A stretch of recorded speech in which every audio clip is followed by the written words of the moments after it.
So here is the start of project number 3. I'm making another game. It's called Shut the Box, and well, here we go. So obviously the easy thing to do to make a box would be to just join pieces of wood together. 4 pieces joined together, but I'm going to try and make this a little flashy by cutting an angle on 45 degrees here to make a nicer looking box.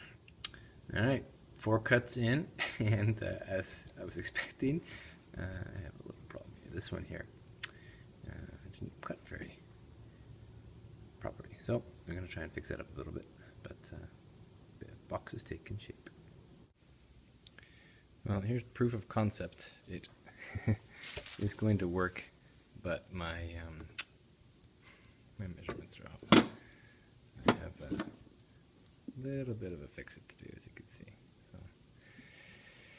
So, not bad for first try though. So I've rethought this approach, given the tools I don't have and the know-how. So, and I've made a simpler design.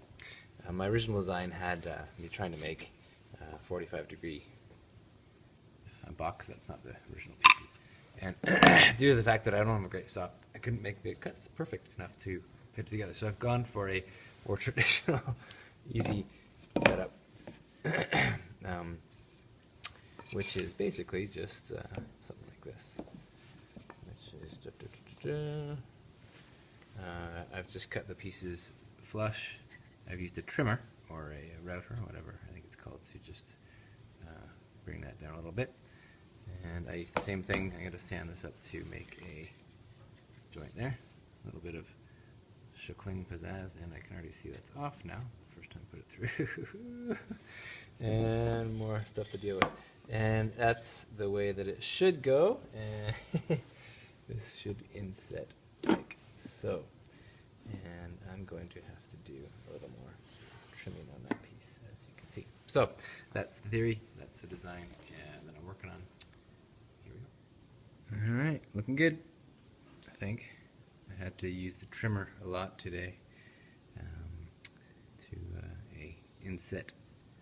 little inset here, but also I found that the piece that I'm going to put on top here didn't sit flush with everything, so I had to finesse a little extra.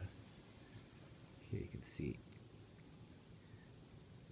it should fit flush when I'm all done, but anyway, we got half a box. Alright, we now have a box frame.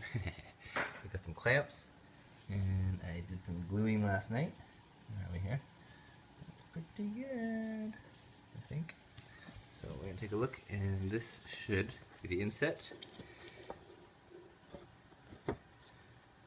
Come on, let's get in there. Perfect. Nice and flush. Little mess up there. That's alright. Good to go. It's the old adage, measure twice, cut once. Well, I'm supposed to have 9 pieces here. They don't fit.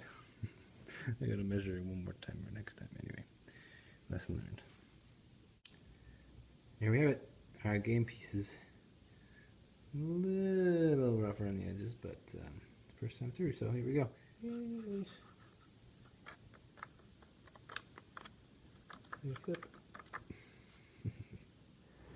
Main fabrication is done. We have a little bar going through the middle.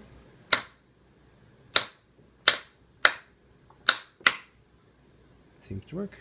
So now it's just cosmetic time. Okay, quick little update here. This is the box you've already seen. I've put how many stains? I think 2 and 3 coats of stain on it. And I've done 1 coat of varnish. So the finish is starting to look a little nice and shiny. This is the bottom. Inside you can see here I've drilled a hole. I'll get covered up where I'm going to be sticking bar through to make the game playable. And here's version 1 of my game pieces that I didn't cut the right size, so those are scrap now. Kids are going to like to use those for something. And these are the new ones.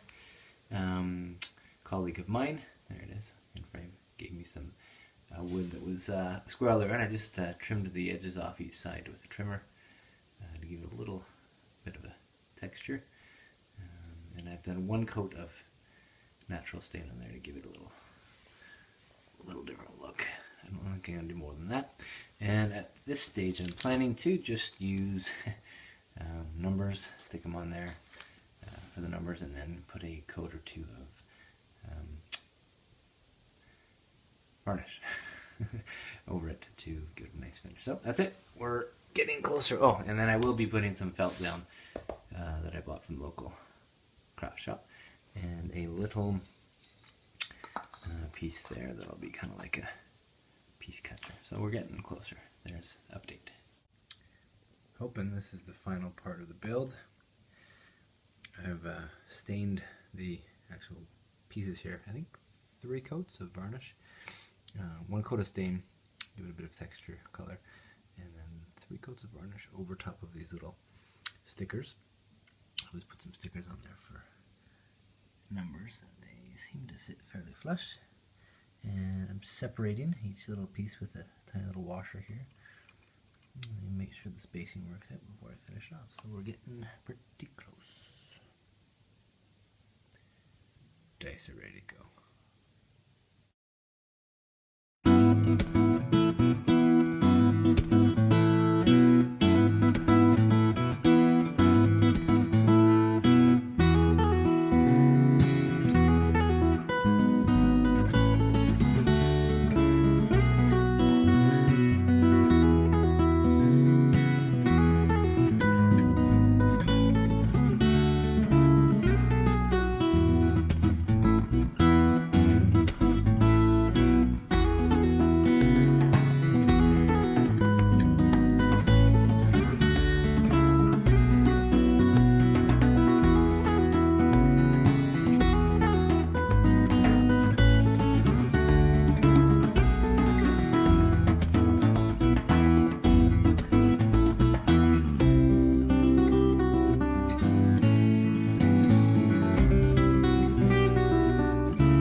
So here it is, the finished product. Shut the box game that I'm pretty happy with. The design, everything came out fairly well. I was pretty happy actually with the bottom of my design, the way that the flush inset piece worked out. But there's enough of me talking about the design. Let's show you how to play. Basically, you have 2 dice. There's lots of different rules. I'm still learning as I go along, but you roll the dice. And the combination of the 2 dice, the sum of them, you can shut down any combination of tiles, up to 3 tiles that add up to, in this case, 7. Shut 7. There's 9 and 2 makes 11. Good to get rid of the big ones first. There's another 7, so let's do 3, 4. And I've already lost. Not a good demo. You get the idea. I don't have any dice that add up to 4. So my game is over. That's basically how you play the game. You can play a couple different combinations. You can check online to see different variations of the game, but that's essentially it. 1 player can play, or you can play with a group of 3 or 4. It's a fun little game. Easy design, very easy design, very easy to make. So give it a go. Hope you enjoyed the video. See you next time.